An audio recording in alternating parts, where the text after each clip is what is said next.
नमस्कार, मैं मानवी ठाकुर। आप देख रहे हैं न्यूज 24 फर्स्ट एक्सप्रेस। आज की कुछ खास खबरें। सीडीसीसी बैंक घोटाले की जांच के लिए आज राष्ट्रवादी कांग्रेस पार्टी की तरफ से आज एंटी करप्शन ब्यूरो को दिया निवेदन। दिनांक 28/1/2025 को आरक्षण बचाओ संघर्ष कृति समिति का आमरण अन्न त्याग उपोषण का आज 14वां दिन है।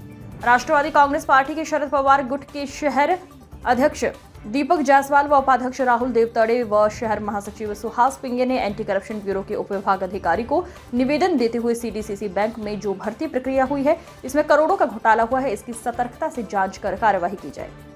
ऐसा निवेदन एंटी करप्शन ब्यूरो को दिया गया है। राष्ट्रवादी काँग्रेस पक्षातर्फे आज अँटी करप्शन ब्युरो यांना निवेदन देण्यात आले।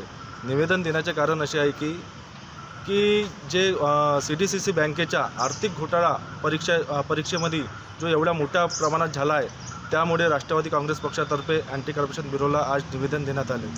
निवेदन दिल्यानंतर आम्ही काही अशा गोष्टी तिथच्या उपविभागीय पोलीस अधिकाऱ्यांना कळवण्यात आल्या की म्हणजे तिथे जे लिपिक पदासाठी 40 ते 45 लाख आणि शिपाई पदासाठी 30 ते 35 लाख रुपये एवढा आर्थिक व्यवहार तिथे झालेला आहे।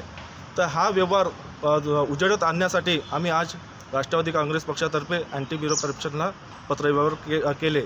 याच्यानंतरही या उपविभागीय पोलीस अधिकाऱ्यांनी हा मुद्दा जनतेसमोर आणावा अशी राष्ट्रवादी काँग्रेस पक्षाची मागणी आहे। जय हिंद, जय महाराष्ट्र। राष्ट्रवादी काँग्रेस पार्टी शरद पवार गटातर्फे आज विभागीय अधिकारी अँटी करप्शन ब्युरो चंद्रपूर यांना निवेदन देण्यात आले की सीडीसीसी जिल्हा चंद्रपूर जिल्हा जी बँक आहे त्यामध्ये जो आर्थिक घोटाळा झालेला आहे, तो घोटाळा आणि त्यामध्ये जो पैशाचा व्यवहार झालेला आहे, जसं लिपिक पदासाठी 40 लाख आणि शिपाई पदासाठी 25 ते 30 लाख हा आर्थिक भ्रष्टाचार तिथे झालेला आहे, हा उघडकीस यावा यासाठी लाचलुचपत प्रतिबंधक विभाग अधिकारी यांना एक पत्र देण्यात आले की याची चौकशी करून दोषीवर त्वरित कारवाई करण्यात येईल।